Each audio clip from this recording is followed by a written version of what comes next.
Starbucks barista called out a name. Sarah! She didn't move, just kept scrolling her phone. Sarah! Venti latte? The woman next to her nudged her. I think that's you? Sarah looked up, confused, then remembered. Oh, right. That used to be my name. For 12 years, she'd been Ethan's mom, Lily's mom, the soccer mom, PTA Sarah. But just Sarah? She couldn't remember the last time someone called her that. Sarah Martinez, 38, Chicago suburbs. From the outside, she had it all figured out. 3 kids. Ethan, 12, Lily, 9, Mason, 4. Part-time marketing consultant. Work from home, flexible, perfect for moms. Married to David, a good man, good provider. Nice house, 2 cars. Family vacations to Wisconsin every summer. She was living the dream. So, why did she feel like she was drowning?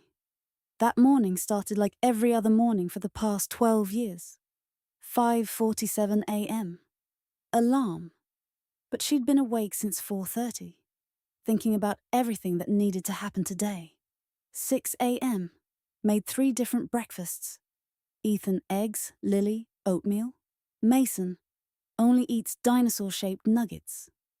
6:30 a.m. Reminded Ethan about the field trip permission slip that she'd already filled out, signed, and put in his backpack because he'd forget. 6:45 a.m. Fought with Lily about the outfit. Yes, you need a jacket. It's 40 degrees. 7 a.m. Mason refused to get dressed. Full meltdown. 20 minutes of negotiation for a 4-year-old to put on pants. 7:30 a.m. Finally got everyone in the car. Realized she forgot to pack Lily's lunch.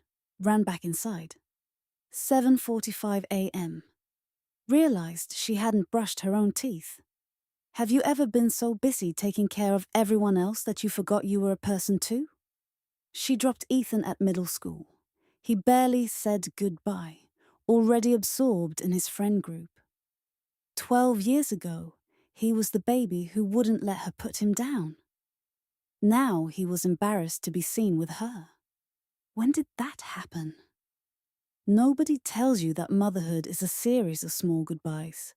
Every milestone they celebrate is a piece of you that dies. David came home at 6:30. Walked past Mason sleeping on her lap, past the disaster of a kitchen, past her exhausted face. What's for dinner? Sarah stared at him. I don't know. I've been holding Mason for 3 hours. He's sick. Oh. David looked uncomfortable. Want me to order pizza? Sure. He did. Then went to his office to finish up some work. When Sarah worked, it was interrupted, one-handed, with a sick child on her lap. When David worked, he closed the door. Later that night, after pizza, after baths, she did all 3 kids. After bedtime stories, she read all 3. After tucking in, she tucked all 3. After the inevitable, Mom, I need water callback, twice from Lily. Sarah finally sat down. 10:47 p.m. She'd been on for 17 hours. David was already in bed, scrolling his phone. You coming to bed? In a minute. She sat on the couch in the dark living room and let herself think the thought she'd been pushing down. I love my children. I would die for my children. But I'm so tired of disappearing. Have you ever felt guilty for feeling tired? Like loving them means you're not allowed to be exhausted by them. That night, Sarah went to the bathroom, locked the door, and for the first time in 12 years, she looked at herself in the mirror. Really looked. Grey hairs she hadn't noticed. Dark circles. A face that looked tired. So tired. Who was this woman? She tried to remember the last time she read a book. For herself, not the kids. Saw a friend without kids present. Did a hobby. What even were her hobbies? Had a full night's sleep. Had sex with her husband. That wasn't exhausted, obligatory, Just get it over with sex. She couldn't remember. She opened her phone, scrolled through Instagram.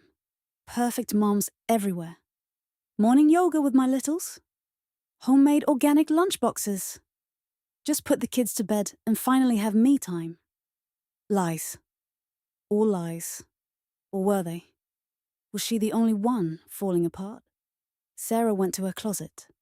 In the back, behind the mom clothes, yoga pants, oversized sweaters, nursing bras she still wore, even though Mason had weaned 2 years ago. She found a box. Old photos. From before. Sarah at 25. Laughing at a bar with friends. That Sarah had plans, dreams, a career trajectory, a self. Sarah at 28. Wedding day. Glowing. In love. Sarah at 29. Pregnant with Ethan. Still working full time, still herself. And then, the photos changed.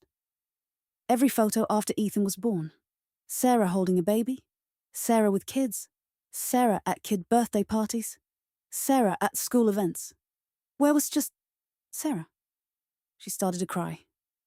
Quiet at first, then harder. David knocked. Sarah, you okay? I'm fine. You don't sound fine. I said I'm fine. Silence. Okay, I'm going to bed. And that was it. He didn't push. He never pushed. Because if he pushed, she might actually tell him the truth. Here's the truth she couldn't say. I love my children. I would die for them. But I'm so tired of everyone telling me I'm such a good mom, while nobody asks what I gave up to be one. I lost my career. I lost my body. I lost my friendships. I lost my marriage. It's a co-parenting partnership now. Hobbies, sleep. I lost my identity. I lost myself. And everyone says that's what being a good mom means. But what if I don't want to be lost anymore? The next morning, Sarah did something she hadn't done in 12 years. She called her sister. Can you watch the kids today? I need a day. Is everything okay? No, but it will be. Sarah drove. No destination, just drove. Ended up at the lakefront, sat on a bench. A woman jogging passed by, ponytail bouncing, headphones in. Free. Sarah remembered. She used to run. Used to love running. Stopped when she got pregnant with Ethan. Never started again. Too busy. Too tired. Too many people needing her. An older woman sat next to her. Beautiful day, the woman said. Yeah. They sat in silence. Then the woman asked, You a mom? Sarah looked at her. How'd you know? That look. I had it too. Had? My kids are grown now. 35 and 37. Don't need me anymore. The woman smiled sadly. Except when they do. Then suddenly I'm essential again. Do you miss it? When they were little? The woman thought. Sometimes. But honestly, I like who I am now better. I got myself back. I didn't know we were allowed to get ourselves back. The woman looked at Sarah.